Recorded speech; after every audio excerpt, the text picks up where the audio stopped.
मेरा नाम यशवंत शर्मा है, लेकिन ज़्यादातर लोग मुझे सिर्फ यश कहते हैं। मैं राजस्थान के एक छोटे से गांव में पला बड़ा हूँ।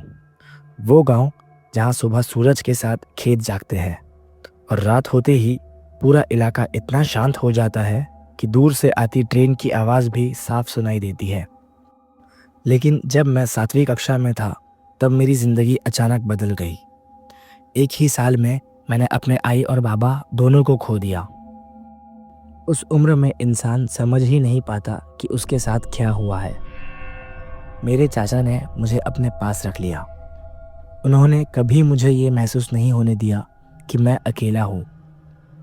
लेकिन हर घर में सब लोग एक जैसे नहीं होते। मेरी चाची को मुझसे हमेशा चिढ़ रहती थी, शायद इसीलिए क्योंकि मैं पढ़ाई में अच्छा था और मेरे मार्क्स उनके बच्चों से ज़्यादा आते थे। वो अक्सर चाचा को मेरे खिलाफ भड़काने की कोशिश करती थी। कहती थी, ये बड़ा होकर बोझ ही बनेगा, अपने बच्चों का सोचो। लेकिन मेरे चाचा ने कभी उनकी बातों पर ध्यान नहीं दिया। उन्होंने मुझे पढ़ाया, संभाला और हमेशा एक ही बात कहते थे, पढ़ाई ही तेरी ज़िंदगी बदलेगी। शायद उनकी मेहनत का ही नतीजा था कि कुछ साल बाद मैंने रेलवे की परीक्षा पास कर ली। वो दिन मेरी ज़िंदगी का सबसे बड़ा दिन था, लेकिन असली फैसला उसके बाद सामने आया। मेरे पास 2 पोस्टिंग के विकल्प थे।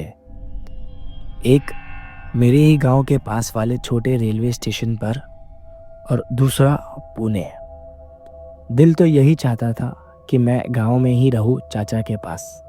लेकिन एक रात मेरी चाची ने मुझे अलग बुलाया। उनकी आवाज़ ठंडी थी, पर आंखों में गुस्सा साफ दिख रहा था। उन्होंने कहा, अगर तूने गांव वाली पोस्टिंग ली तो याद रखना, मैं कुछ ऐसा करूंगी जिसका तुझे ज़िंदगी भर पछतावा होगा। इस घर में तू पहले ही बहुत बोझ बन चुका है। उस रात मैंने बहुत सोचा और अगले ही दिन मैंने फैसला कर लिया। मैंने पुणे की पोस्टिंग स्वीकार कर ली। पुणे जंक्शन बहुत बड़ा स्टेशन था। हर समय भीड़, ट्रेन की आवाज़ें, लाउडस्पीकर पर अनाउंसमेंट होती रहती थी। पहले कुछ दिन मुझे सब नया और रोमांचक लगा। मेरी ड्यूटी नाइट शिफ्ट में लगी थी। समय था रात 10 बजे से सुबह 6 बजे तक। रात में स्टेशन का माहौल दिन से बिल्कुल अलग होता था। भीड़ कम, रोशनी ज़्यादा और प्लेटफॉर्म पर एक अजीब सी खामोशी रहती थी।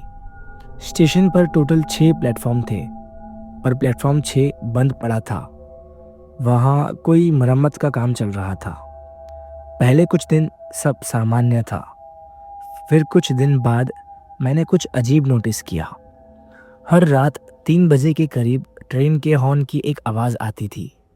पर अजीब बात ये थी कि रात 3 बजे के वक्त कोई भी ट्रेन स्केड्यूल नहीं थी। एक रात करीब 3 बजे फिर वही हॉर्न बजा। इस बार मैंने टिकट काउंटर की खिड़की से बाहर देखा। पूरा स्टेशन खाली था, इतना शांत कि अपनी सांसों की आवाज़ भी सुनाई दे रही थी। तभी मेरी नज़र प्लेटफॉर्म नंबर 6 पर पड़ी। वहाँ एक ट्रेन खड़ी थी। मेरे मन में सवाल उठा, इस समय तो कोई ट्रेन स्केड्यूल नहीं है, तो ये ट्रेन यहाँ कैसे आई? मुझसे रहा नहीं गया। मैं धीरे धीरे प्लेटफॉर्म 6 की तरफ बढ़ने लगा। जैसे ही मैं प्लेटफॉर्म 6 पर पहुँचा, मैंने देखा ट्रेन की सारी लाइट्स बंद थी। पूरा प्लेटफॉर्म अंधेरे में डूबा हुआ था।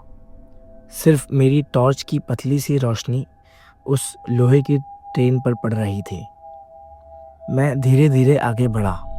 मेरे जूतों की आवाज़ खाली प्लेटफॉर्म पर गूंज रही थी और हर कदम के साथ मेरे दिल की धड़कन तेज़ होती जा रही थी।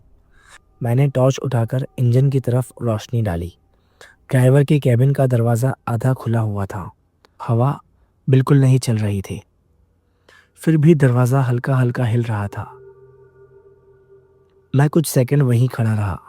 मेरे दिमाग में एक ही सवाल घूम रहा था, अगर ये ट्रेन सच में यहाँ खड़ी है तो इसका ड्राइवर कहाँ है? मैं धीरे धीरे सीढ़ी चढ़कर कैबिन के पास पहुँचा, टॉर्च अंदर डाली और फिर एक कदम अंदर रखा। कैबिन के अंदर घुसते ही मुझे सबसे पहले जो चीज़ महसूस हुई वो थी ठंड, अजीब तरह की ठंड, जैसे किसी बंद कमरे में सालों से धूप ही ना आई हो। मैंने टॉर्च को धीरे धीरे कैबिन के हर कोने में घुमाया। ड्राइवर सीट खाली थी, साइड सीट भी खाली थी। कंट्रोल पैनल पर धूल जमी हुई थी, जैसे महीनों नहीं शायद सालों से किसी ने उसे छुआ ही नहीं। तभी मेरी नज़र नीचे फर्श पर पड़ी। वहाँ कुछ गहरे रंग के धब्बे थे।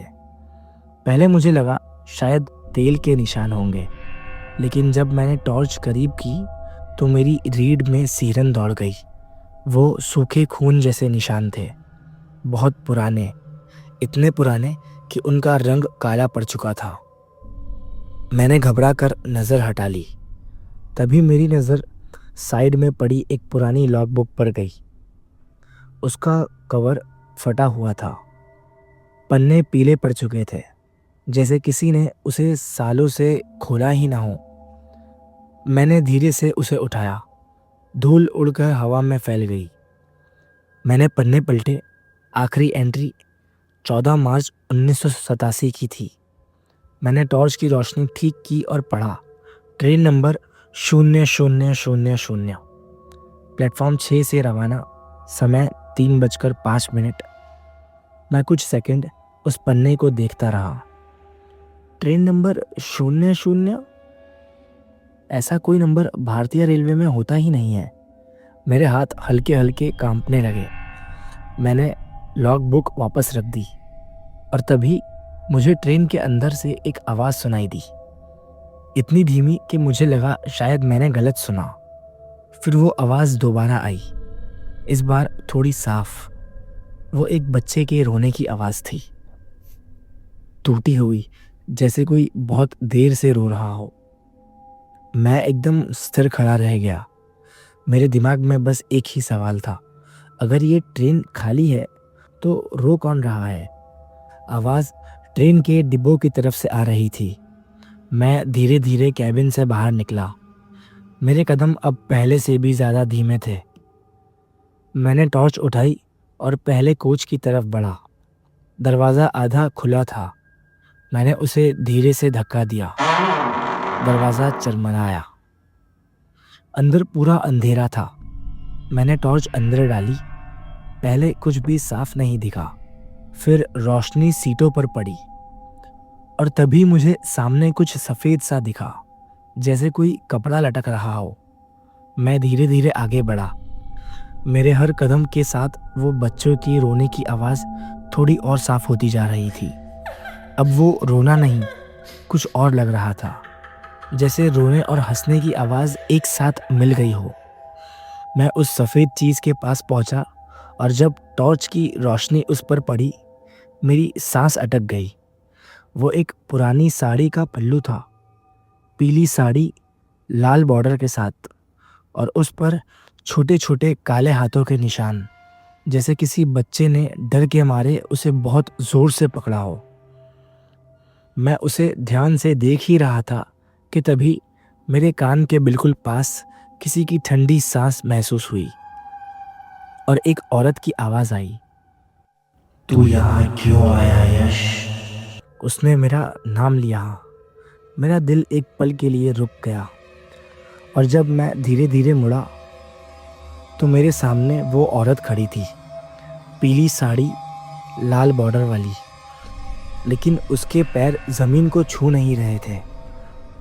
वो हवा में लटकी हुई थी और उसकी आंखों में पुतली नहीं थी, वो पूरी तरह काली थी।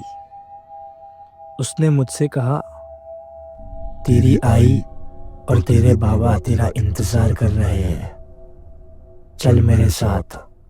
ये कहकर वो औरत छत पर छिपकली की तरह उल्टी रेंगते हुए अगले कोच की तरफ चली गई। कुछ ही सेकंड में वो अंधेरे में गायब हो गई। मैं वहीं खड़ा रह गया। मेरे हाथ कांप रहे थे, मेरे पैरों में जैसे जान ही नहीं बची थी। मेरे दिमाग में बस एक ही बात गूंज रही थी, तेरी आई और तेरे बाबा तेरा इंतजार कर रहे हैं। मैंने घबरा कर ट्रेन के दरवाजे की तरफ कदम बढ़ाए। मुझे बस किसी तरह बाहर निकलना था, लेकिन जैसे ही मैंने मुड़कर पीछे देखा, मेरी सांस वहीं रुक गई। जो ट्रेन अभी कुछ मिनट पहले तक बिल्कुल खाली थी, अब उसी ट्रेन की हर सीट भरी हुई थी। धीरे धीरे मेरी टॉर्च की रोशनी सीटों पर घूमने लगी। पहली सीट पर एक बूढ़ा आदमी बैठा था। उसका सिर झुका हुआ था, चेहरा आधा अंधेरे में छिपा हुआ था। दूसरी सीट पर एक औरत बैठी थी। उसकी गोद में एक बच्चा था, लेकिन बच्चा बिल्कुल स्थिर था, जैसे सांस ही न ले रहा हो। तीसरी सीट पर दो आदमी थे। दोनों मेरी तरफ देख रहे थे, लेकिन उनकी आंखों में कोई भाव नहीं था, बस खालीपन। फिर धीरे धीरे मुझे एहसास हुआ कि पूरी ट्रेन में बैठे सभी लोग मुझे ही देख रहे थे। सैकड़ों आंखें एक साथ मुझे देख रही थी। मैं डर के मारे एक कदम पीछे हटा। ट्रेन के अंदर अब एक अजीब सी फुसफुसाहट फैलने लगी, जैसे बहुत सारे लोग एक साथ कुछ बोल रहे हो, लेकिन शब्द साफ नहीं सुनाई दे रहे थे। मेरी टॉर्च कांप रही थी। रोशनी कभी किसी चेहरे पर पड़ती, कभी किसी और पर। और तभी मैंने देखा कि उन सब के कपड़े बहुत पुराने थे। किसी ने 90s के दशक की शर्ट पहनी थी, किसी ने पुरानी साड़ी, किसी ने स्कूल यूनिफॉर्म, जैसे ये लोग किसी दूसरी ही दुनिया से आए हो। मैं धीरे धीरे पीछे हटने लगा। मेरी सांसें तेज हो चुकी थी। तभी अचानक पूरी ट्रेन में बैठे सारे लोगों की गर्दन एक साथ थोड़ी सी तिरछी हो गई, और उसी पल पूरी ट्रेन में अजीब सी खामोशी छा गई। और तभी मैं किसी से टकरा गया। मेरी टॉर्च हाथ से छूटते छूटते बची। मैंने धीरे धीरे पीछे मुड़कर देखा। वहां एक आदमी खड़ा था। उसने टिकट कलेक्टर की यूनिफॉर्म पहनी हुई थी, लेकिन उसकी आंखें नहीं थी। जहां आंखें होनी चाहिए थी, वहां सिर्फ दो काले गड्ढे थे। फिर भी ऐसा लग रहा था जैसे वो मुझे ही देख रहा हो। उसके होठ धीरे धीरे हिले और वो मुस्कुराया, एक ऐसी मुस्कान जिसमें इंसानियत की कोई झलक नहीं थी। वो धीरे से बोला, आई बाबा से मिलना है ना? मेरे पूरे शरीर में सिहरन दौड़ गई। मैंने बिना सोचे उसे जोर से धक्का दिया। वो पीछे लड़खड़ा कर गिर गया। मैं भागकर दरवाजे की तरफ बढ़ा। अब बस कुछ ही कदम बाकी थे। मैं ट्रेन से कूदने ही वाला था कि तभी पीछे से किसी ने मेरा हाथ पकड़ लिया। पकड़ इतनी मजबूत थी कि मेरी कलाई दर्द करने लगी। मैंने पलटकर देखा, एक 10-12 साल का बच्चा था। उसका चेहरा पीला पड़ चुका था, आंखें गहरी थी और उसके होठों पर हल्की सी मुस्कान थी। उसने मेरा हाथ कसकर पकड़ा हुआ था। मैंने उसे छुड़ाने की कोशिश की, लेकिन उसकी पकड़ और मजबूत हो गई, जैसे उसके अंदर कोई अदृश्य शक्ति की ताकत हो। मैंने दूसरे हाथ से उसे धक्का दिया, लेकिन वो हिला तक नहीं। अचानक उसने मुझे जोर से अंदर की तरफ खींच लिया। मैं फर्श पर गिर पड़ा और उसी पल ट्रेन में बैठे सारे यात्री धीरे धीरे अपनी सीटों से उठने लगे, एक एक करके। पहले सामने वाले, फिर पीछे वाले, फिर पूरी ट्रेन। सैकड़ों हाथ मेरी तरफ उठे हुए थे। कोई कुछ बोल नहीं रहा था, लेकिन उनकी आंखें बस मुझे देख रही थी। मैं पीछे हटने की कोशिश कर ही रहा था, लेकिन मेरी पीठ दीवार से लग चुकी थी। मेरी सांसें तेज हो रही थी। दिल इतनी जोर से धड़क रहा था कि मुझे लग रहा था अभी बाहर निकल आएगा। और तभी पूरी ट्रेन में बैठे सारे लोगों ने एक साथ मेरी तरफ हाथ बढ़ाए। मेरे सामने अंधेरा छाने लगा। मेरी आंखों के आगे सब घूमने लगा और फिर मैं वहीं बेहोश हो गया। जब मेरी आंख खुली, मैं प्लेटफॉर्म 6 की ठंडी ज़मीन पर पड़ा हुआ था।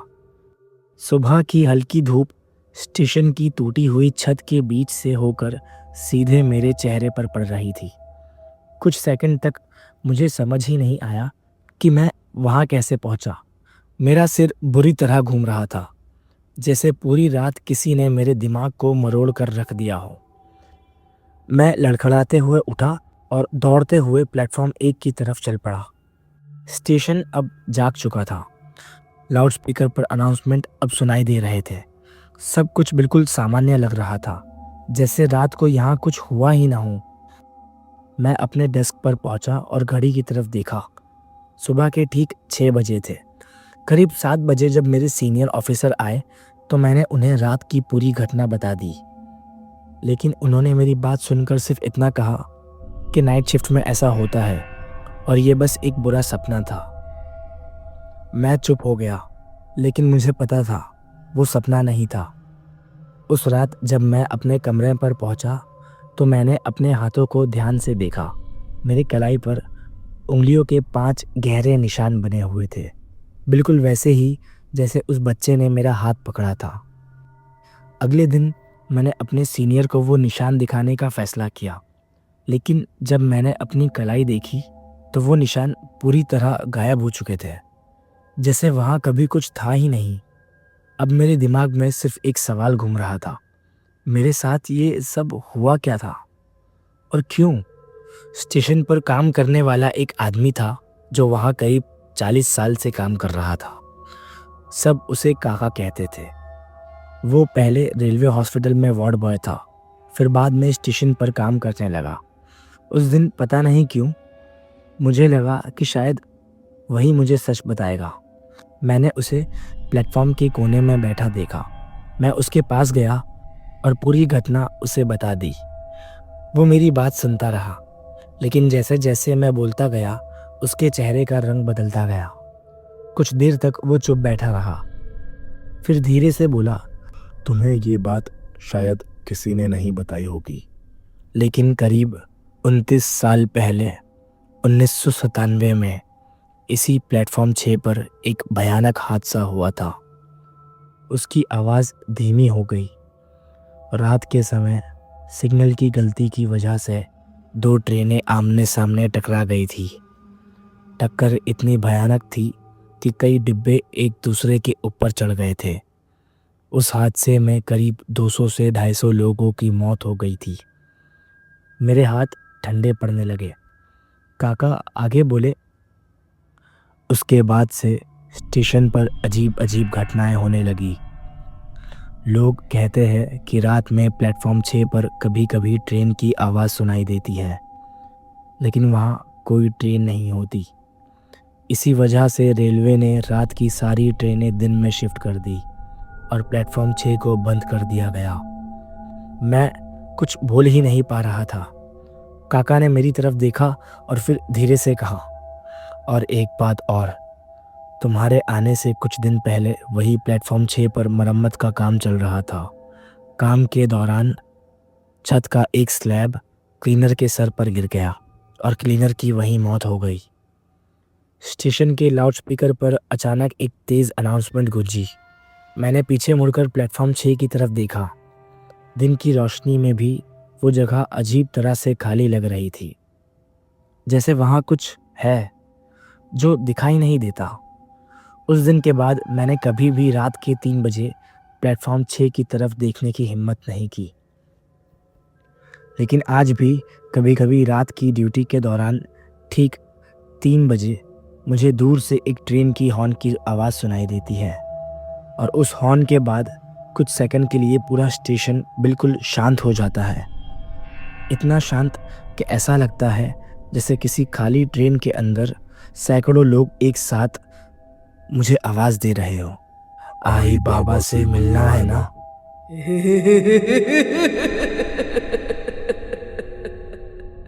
वीडियो के आखिर में मैं बस ये कहना चाहूँगा, अगर आपने यहाँ तक कहानी सुनी है तो इसका मतलब है कि आपको ये कहानी पसंद आई। तो जाते जाते वीडियो को लाइक करें और चैनल को सब्सक्राइब ज़रूर करें, ताकि अगली कहानी आपसे छूट ना जाए।